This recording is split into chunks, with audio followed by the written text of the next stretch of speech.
All right. First, I want to give all honor and glory to Yahweh Ba'Shem Yahushai and Ba'Shem Rakakwadash. Second, I want to give double honors to all of the elders and apostles of Great Millstone. And salutations to all of you brothers that are pushing truth with sincerity and charity.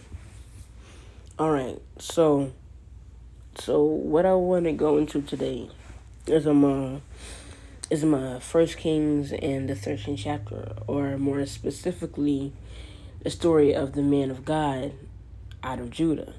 All right, and I want to talk about this story because it's a story. It's an example of why you should do exactly what you were told. Not not what anybody else says. Because it may lead you astray. It's gonna deviate from the original plan. So that's why you should listen to exactly directly what you were told. But we're gonna get into that more and more as we read these scriptures. All right. So this is First Kings chapter 13, verse 1.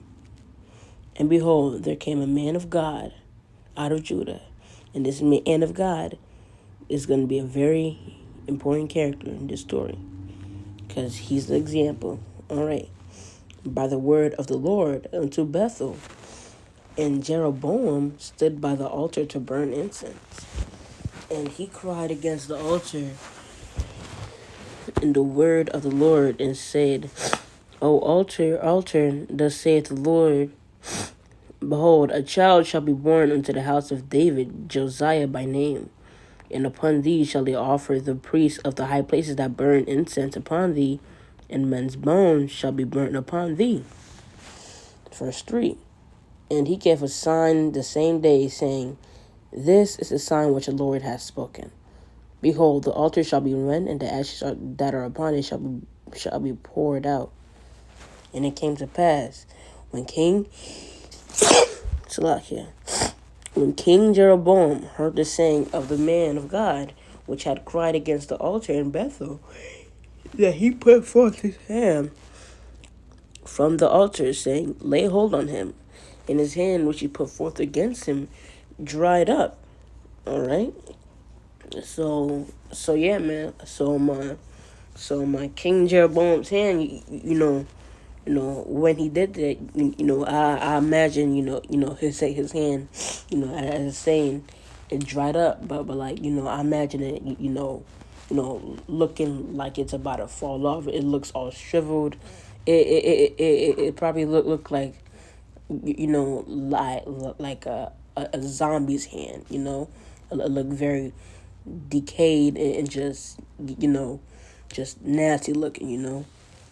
But yeah, man. Let's keep on reading. So that he could not put in again to him. The altar also was rent, and the ashes poured out from the altar, according to the sign which the man of God had given by the word of the Lord. And the king, which is King Jeroboam, answered and said unto the man of God, Entreat now the face of the Lord thy God, and pray for me, that my hand may be restored again. And the man of God besought the Lord, and the king's hand was restored him again, and became as it was before. And also, here's another thing. This man of God, he has a spiritual powers, man, because he just performed a miracle right there, man, through the Lord. He just healed that man's hand. He made her whole again. So that's just a bit of information I just wanted to give you. All right, chapter 6. And the king, hold on, Salakia. We on verse 7, and I said chapter, not verse. Salakia. All right, verse 7. And the king said unto the man of God, Come home with me, and refresh thyself, and I will give thee a reward. And the man of God said unto the king, if thou wilt give me half thine house, I will not go in with thee, neither will I eat bread nor drink water in this place. All right, in verse 9 is very important, because it's gonna be the main standing point in this story. All right. For so was it charged me by the word of the Lord, saying, eat no bread nor drink water, and return again by the same way that thou camest. So yeah, man. The Lord himself directly gave him a command to not eat, drink, or go the same way that he came, you know. And if he did any of those things, he would be majorly going off, So he said to the king, I can't do none of those things with you that you just said, because the Lord commanded me himself to not do any of those things, And, keep in mind verse 9, Cut. All right. So he went another way. Actually, hold on. There's also something else I want to break down in verse 9. All right. Nor turn again by the same way that thou camest. So yeah, man. The reason why, like, let's say if you have a job or like go somewhere, man, and you have a schedule and like always have one set way to go, there's gonna be people out here watching you, if you have a job, you must have a scheduled time to leave, but on your way to your job, you might always get a coffee by this one shop or a cafe or something, something like that. You may have some decent, like a decent car or something, people gonna be like, that man been going to that cafe, and he has, and he's always been going to that cafe. So they may, have a whole plan playing out to when you go to that cafe, it may, rob you or etc. Because people are wicked out here. Love has waxed cold. So you gotta have different ways. Don't always go to the same place. There are other places and other ways. So let me continue. Verse 10. So he went another way and returned not by the way that he came to Bethel. Verse 11. Now there dwelt an old prophet in Bethel, and this old prophet in Bethel is also a very important character as well. So keep that in mind, because he also causes the main turning point in this story. All right. And his sons came and told him all the works that the man of God had done that day in Bethel, the words which he had spoken unto the king. Them they told also to their father.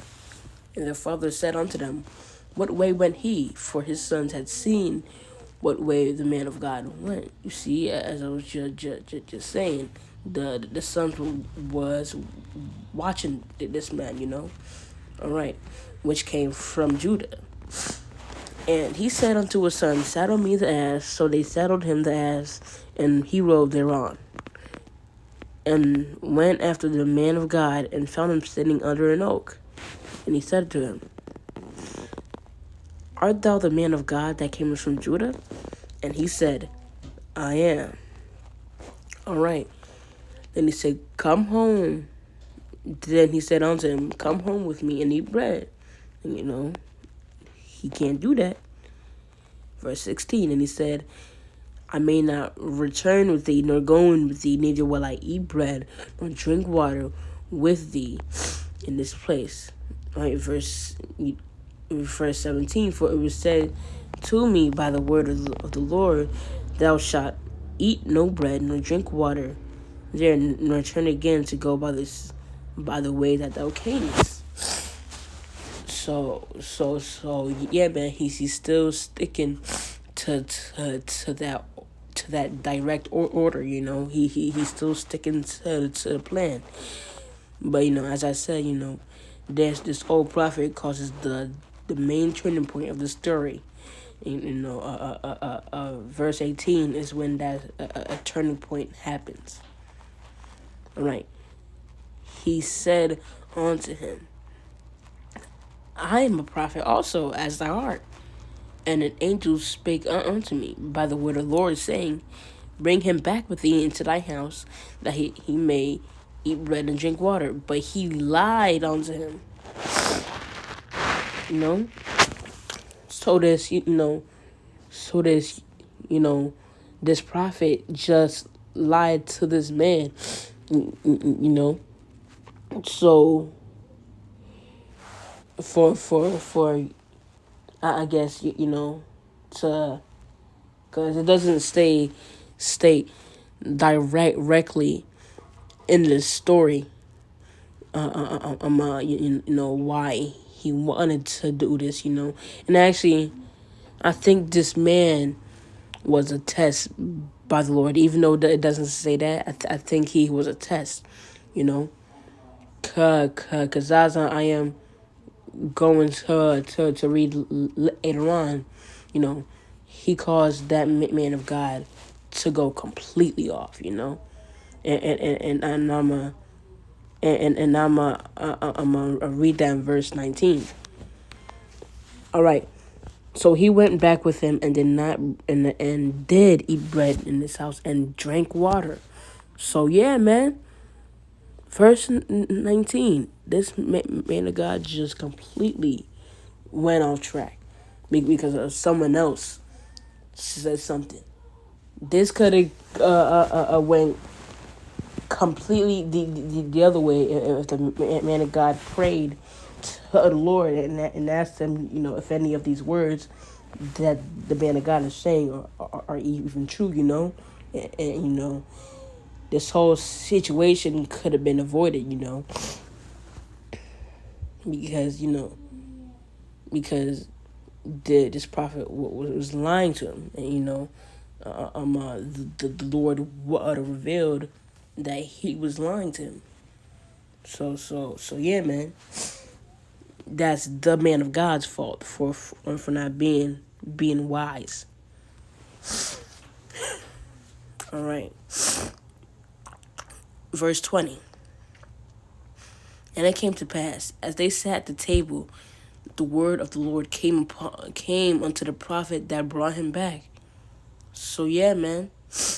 The Spirit had this old prophet hear the exact same words that the Lord himself gave to the man of God out of Judah, man. And he knew that he lied, and he just caused this man to go off and disobey a direct order from the Lord. And I'm gonna get that in verse 21. All right. And he cried unto the man of God that came from Judah, saying, thus saith the Lord, forasmuch as thou hast disobeyed the mouth of the Lord, and has not kept the commandment which the Lord thy God commanded thee, but camest back and hast eaten bread and drunk water in the place of the which the Lord did say to thee, eat no bread and drink no water, thy carcass shall not come into the sepulchre of thy fathers. You know, a carcass. It's just a dead body. Some of you may think, it may be a dead animal body, but really it's just a dead body. And let me I might get the definition for sepulture for y'all.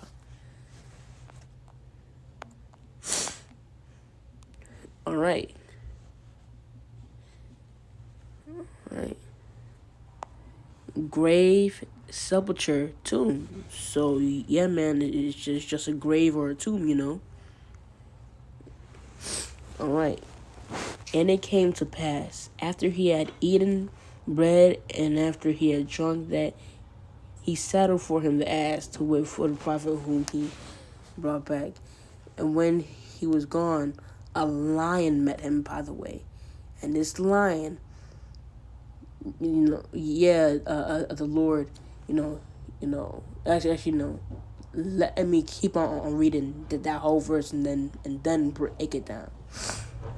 All right, a lion met him by the way and slew him, and his carcass was cast in the way. And the ass stood by it. The lion also stood by the carcass.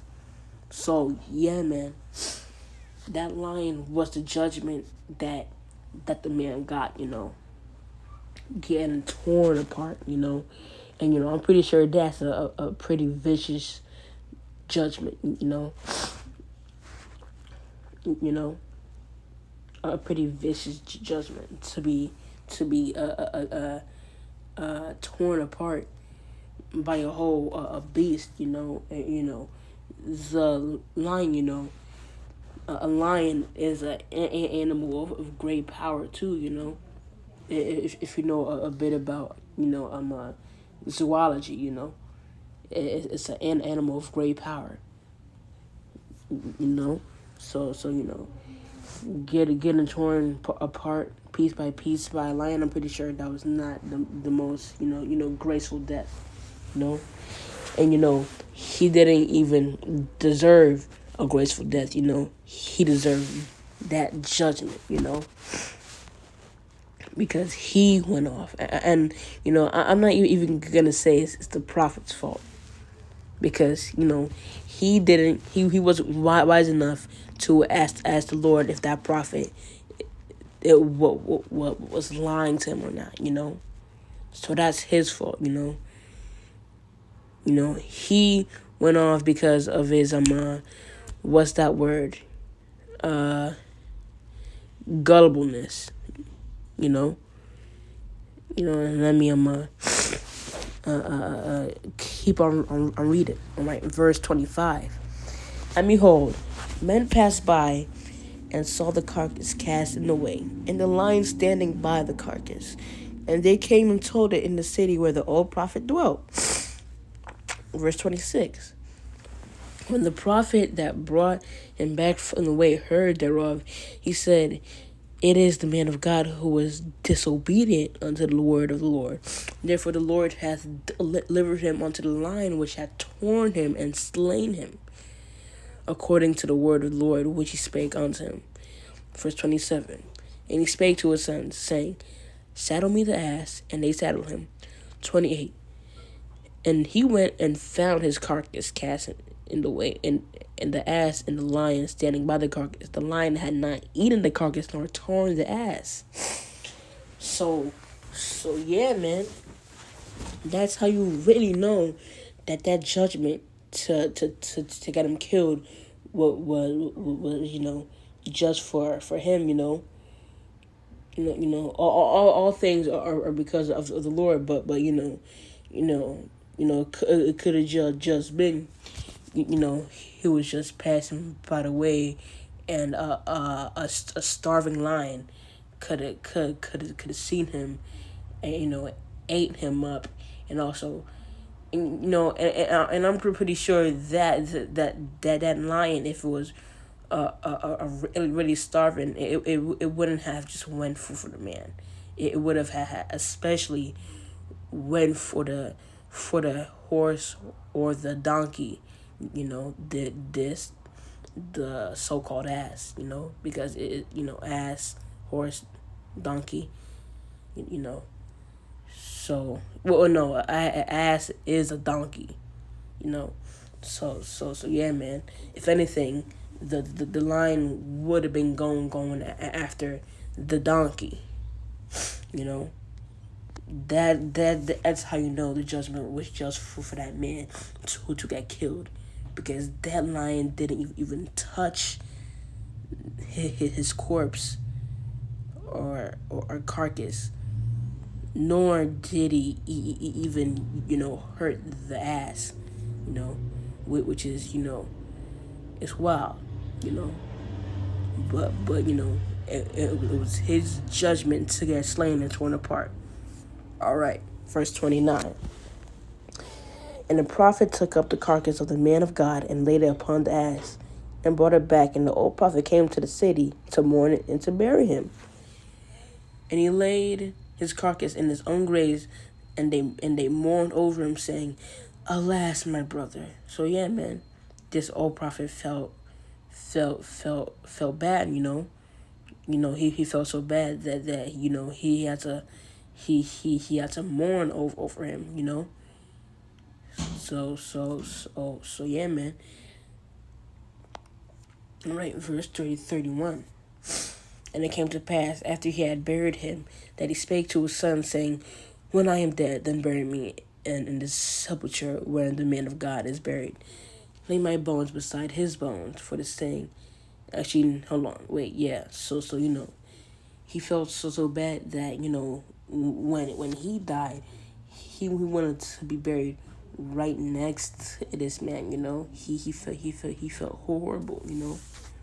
But the thing is, he shouldn't feel that bad, because he went off.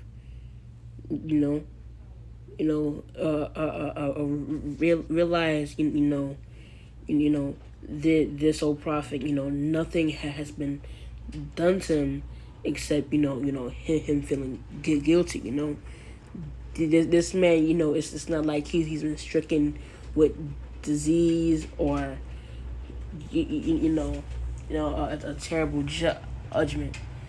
And I'm it's starting to rain, so Salakia for that noise in the background. So yeah, man, it's because the man of God himself went off, not this old prophet. That's why the old prophet didn't get judged, and you know, and he lived on with guilt, but he still lived on.